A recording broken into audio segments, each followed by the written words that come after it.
I drove along the Washington coast. It was mid-November 2023. I'd just left my uncle's house in Forks, a tiny, perpetually damp logging town, to head back to college in Seattle. To get to Seattle, you have to take Highway 101, a winding road that hugs the Olympic National Forest. On one side, steep cliffs drop straight into the pitch-black waters of the Pacific.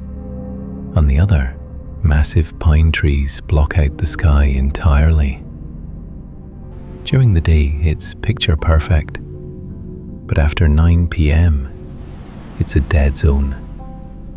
No gas stations, no street lights, and most importantly, absolutely no cell service. Around 10 p.m., when I was about 40 miles from the nearest town, the sea fog started rolling in. This wasn't the thin, wispy fog you see in the city. It was like someone had thrown a bucket of thick milk over my windshield. Within minutes, my visibility dropped to 0. My headlights just pierced into the wall of fog and reflected a blinding, piercing white light back at me. I had to drop my speed to 20 miles per hour, my eyes glued to the faint yellow center line, just to keep from driving off a cliff. The silence was so heavy, I could hear my own heart pounding. And then, through the whiteout, my headlights swept over something on the right shoulder of the road. At first, I thought it was a bent traffic sign. But as the front of my car inched closer, I realized it was a man. He was incredibly tall, easily pushing 6'6", wearing a bright yellow rubber raincoat, the thick kind commercial fishermen wear. The weirdest part was that he wasn't facing the road to hitchhike. He was standing dead still, facing directly into the pitch-black pine forest. His arms hung limply at his sides, frozen like a corpse. I shivered and swerved slightly to the left to give him a wide berth. By the time I checked my rearview mirror, the fog had already swallowed him whole. I told myself, probably just some guy whose car broke down, taking a leak. Makes sense, right? But that logic was torn to shreds exactly 15 miles later. At my crawling speed, 15 miles took almost 45 minutes. The road was a straight shot with no turn-offs, and absolutely no other cars had passed me. Yet, as I rounded a tight curve, my headlights illuminated a flash of yellow. It was him. The exact same height, the exact same yellow rubber raincoat. But this time, he was standing on the left shoulder. And instead of facing the woods, he was standing completely squared up, facing my oncoming car. My brain essentially short-circuited. How was that possible? There are no shortcuts through these woods. He couldn't outrun a car, let alone pass me without me noticing. I swallowed hard, gently pressed the gas pedal, intending to cruise right past him without looking. But as my car crept past, my peripheral vision betrayed me, and I couldn't help but glance at him. In that exact second, his head snapped towards me. The movement was violent and jerky, like a rusted machine. Beneath that yellow hood, there was no face. None at all. Just a blank, smooth expanse of pale skin. I let out a frantic scream and slammed my foot on the gas. The car lurched forward, tearing through the thick fog at 60 miles an hour. I didn't care about the cliffs or the ravines anymore. I just wanted out of this God-forsaken place. But that thing wasn't done with me. Less than 5 minutes later, looming through the dense wall of fog ahead, a yellow figure materialized. This time, it was standing with its legs spread apart, arms outstretched, blocking the dead center of my lane. I slammed on the brakes. The car skidded across the slick asphalt and stopped less than 30 feet from the figure. My heart was about to explode out of my chest. The thing in the yellow raincoat slowly began walking towards my hood. Trembling, I threw the shifter into R for reverse to turn around. The backup camera screen on my dashboard flickered to life. But instead of showing the road behind me, the entire screen was pitch black. I squinted at it, and the blood in my veins turned to ice. The screen wasn't broken. Something was pressing its face directly against the camera lens. A smooth, pale, featureless face. It was clinging right to the back of my tailgate. They had me surrounded. I screamed, yanked the shifter back into drive, cranked the steering wheel hard into the oncoming lane to swerve around the yellow figure in front, and floored it. I felt the entire right side of my car slam violently into something incredibly solid. The impact was so severe, it sent the rear of my SUV fishtailing. But I didn't let up on the gas for a single second. I gripped the wheel and barreled into the night. The wind howling through my cracked window mixed with a guttural, inhuman shriek fading behind me, until it was completely swallowed by the fog. Nearly an hour later, I finally saw the glaring red neon lights of a 24/7 gas station on the outskirts of Aberdeen. I pulled into the lot, my hands shaking so violently I could barely take the keys out of the ignition. I rested my head on the steering wheel, just trying to breathe. I started rationalizing everything. You're just exhausted. You were hallucinating from sleep deprivation and the fog. You probably just hit a deer back there, or sideswiped a steel guardrail. It was just a deer. To calm myself down, I pushed the door open and stepped out. The freezing air hitting my face helped clear my head. I tentatively walked around to the passenger side of the car, using my phone's flashlight to inspect the damage. There was no deer blood. There was no paint transfer from a steel barrier. The entire right side passenger door and rear taillight assembly were shredded. The metal casing was ripped outward, peeled back like someone had used a giant pair of pliers to mangle it. And what almost made me pass out was what I found wedged into the jagged, torn steel of the door panel. A shredded piece of bright yellow rubber, dripping with murky water. The exact same material as that raincoat. It wasn't a hallucination. It was entirely real. And if I had stopped the car that night, rolled down the window, or hadn't found the courage to floor it straight ahead, I don't want to know what part of my body would have been ripped open like the steel of my car. If you're ever driving Highway 101 at night and you see the fog starting to roll in, don't stop.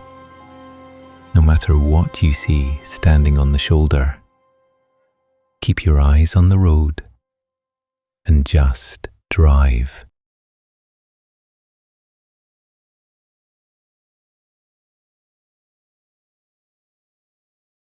I've always been an avid runner. Last fall, I was living in Eugene, Oregon, training for my first marathon. Because of my class schedule, my only free time to run was late in the afternoon. My go-to spot was the Whispering Pines Trail, a densely wooded 4-mile loop just outside the city limits. I knew this trail like the back of my hand. I had run it hundreds of times. There are no forks, no diverging paths. You start at the parking lot, run the loop, and it spits you right back out at your car. It's impossible to get lost. At least, that's what I thought. It was a Tuesday around 4:30 p.m. I was about 1.5 miles into the woods when the weather shifted entirely. Oregon gets foggy, sure, but this wasn't normal. It rolled through the massive pine trees like a physical wall of grey smoke. Within seconds, it swallowed everything. The weirdest part was the absolute dead silence. It felt like I had stepped into a soundproof room. I could only see about 10 feet in front of me. I considered turning back, but figuring I was almost halfway done, I just kept pushing forward. According to my Garmin watch, I hit the 3-mile mark. At 3 miles, the trail is supposed to curve sharply to the right, taking you up a small ridge before the final descent to the parking lot. But the curve never came. The path just kept going straight, deeper into the grey abyss. I kept running. 3.5 miles, 4 miles, 4.5 miles. My watch kept tracking my distance, but the scenery never changed. Trees on the left, trees on the right, dirt path ahead. It was like the forest was generating endless miles of trail in front of me just to keep me trapped. Panic started setting in. I stopped dead in my tracks to catch my breath and figure out what to do. But when I stopped, the sound of footsteps behind me took 2 extra steps before stopping too. Crunch, crunch. My blood ran cold. I wasn't alone. I stood perfectly still, straining to hear. Out of the thick fog behind me, I heard a sound that still gives me nightmares. It wasn't an animal. It sounded like a wet, raspy inhale. And the worst part, it was perfectly mimicking the rhythm of my own heavy breathing. Ha, ha, ha. Whatever was back there, it was mocking me. I didn't look back. I knew if I saw it, my legs would give out. I broke into a full sprint. I was running faster than I ever had in my life. But no matter how much I pushed myself, the heavy, wet footsteps behind me matched my exact speed. It was staying exactly 10 feet behind me in the fog. I could literally feel the unnatural coldness radiating against my back. I ran until my lungs burned, until I thought I would vomit. And then, suddenly, the grey fog broke. I saw the yellow gate of the parking lot up ahead. I had miraculously made it out of the loop. I burst past the gate, my running shoes slamming onto the safety of the paved asphalt. The mimicking footsteps behind me stopped abruptly at the exact boundary of the dirt trail. I doubled over, gasping for air, but I couldn't resist. I had to look back. Standing just inside the tree line, veiled by the swirling fog, was a silhouette. It was humanoid, but completely wrong. It had to be 8 feet tall, with limbs that were impossibly long and thin, hanging down past its knees. It had no face, no details, just a pitch-black mass absorbing the little light there was. It didn't step forward. It just stood there, swaying side to side like a dead branch in the wind. Then, from that faceless void, it let out one last, long, ragged exhale. I scrambled into my car, locked the doors, and peeled out of that lot so fast I almost crashed. My Garmin watch logged that I had run 8.2 miles in a space that physically only holds a 4-mile trail. I don't run in the afternoons anymore. I strictly run on treadmills now, in brightly lit gyms surrounded by people. I don't know what kind of spatial trap opened up in those woods that day, or what that mimicking entity was. But I know one thing for certain. Whatever was hunting me in the fog that evening, it wasn't human.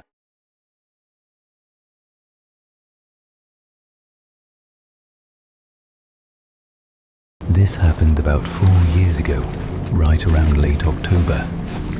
My friend Marcus and I decided to take a 3-day canoe trip along the remote coastline of Lake Superior up in Michigan's Upper Peninsula. If you don't know Lake Superior, it's essentially an inland ocean. The water is freezing cold year-round, and the weather can turn deadly in a matter of minutes. We weren't amateurs. We had survival gear, GPS, and both of us grew up navigating rivers and lakes. I'm telling you this so you understand we didn't just panic over nothing. We knew how the wilderness worked. On the morning of our second day, we launched our canoe around 6 a.m. The plan was to cross a wide, open bay to reach a small, uninhabited island where we'd set up camp. About halfway across, the fog rolled in. It wasn't just a mist, it was a total whiteout. It muffled the sound of the water and made the air feel heavy. We couldn't see more than 20 feet beyond the bow of our canoe. But we had a compass, so we just kept our heading straight. That's when I heard it. At first, I thought Marcus was hitting the side of our aluminum canoe with his paddle. But I looked back, and his paddle was resting on his lap. He was looking out into the fog, listening. There was another boat out there with us. It sounded heavy, a rhythmic thud, splash, thud, splash. It was the sound of a heavy wooden paddle hitting the side of a wooden boat. It was coming from our blind spot, maybe 50 feet to our right. Marcus yelled out, "Hey, you guys lost too?" Total silence. The person didn't answer. But the paddling didn't stop either. It just kept that exact, slow, methodical pace. I got a terrible gut feeling. I told Marcus to paddle faster. We dug in, paddling as hard as we could to create some distance. But here is the thing that makes my stomach turn even now. For the next 20 minutes, no matter how fast we paddled, that heavy wooden splashing sound never got any further away. It was keeping up with us perfectly, but the rhythm of their paddling never sped up. It was physically impossible for a slow rowboat to keep pace with us sprinting in a sleek canoe. At one point, the fog shifted slightly. For a fraction of a second, I saw it. A massive, rotting wooden canoe gliding silently over the black water. And sitting in the back was a hunched figure wrapped in dark rags. Then the fog swallowed it again. I was terrified. We altered our course dead north, aiming straight for the island on our GPS. We practically flew over the water. Eventually, The shadowy outline of pine trees appeared through the mist. We rammed the canoe onto the rocky beach, jumped out into the freezing, waist-deep water, and hauled it up the shore. I looked back at the lake. The fog was finally starting to lift. The bay was completely empty. The sound of the wooden paddle was gone. I let out a sigh of relief, thinking we had lost some local crazy person. But then Marcus grabbed my shoulder. His hand was shaking. He pointed to the mud right next to where we just landed. There was a fresh, deep groove dragged through the wet sand, leading up the beach and into the dense tree line. Alongside the drag mark were massive, muddy footprints, barefoot. The water in the footprints was still muddy and swirling. Whoever made them had literally just walked out of the water seconds before us. Against my better judgment, we followed the drag mark about 20 yards down the shoreline, tucked behind a cluster of dead trees. Sitting there on the rocks, dripping wet, was the massive, rotting wooden canoe. It was completely empty. Let me make this clear. We paddled frantically in random directions to escape it.